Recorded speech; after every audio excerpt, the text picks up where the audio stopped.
Are you going to eat that? Peter is lolled on the desiccated grass.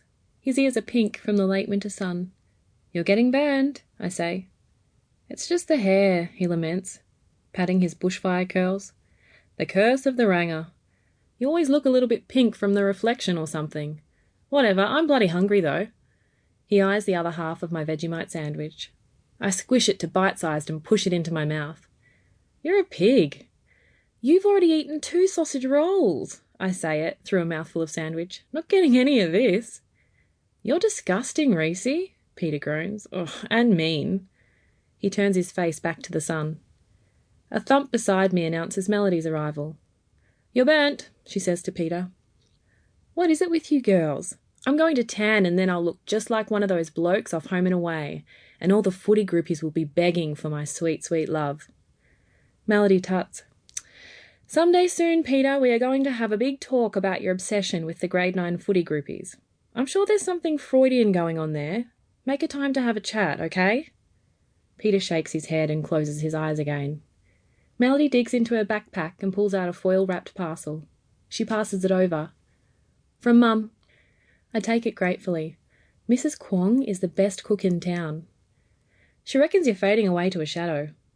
I roll my eyes. Unless Chinese shadows look much rounder than Aussie ones, she's dreaming.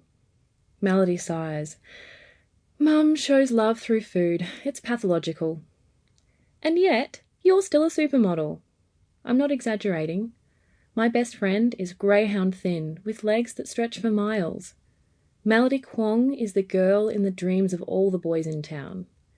Shame she's not into boys.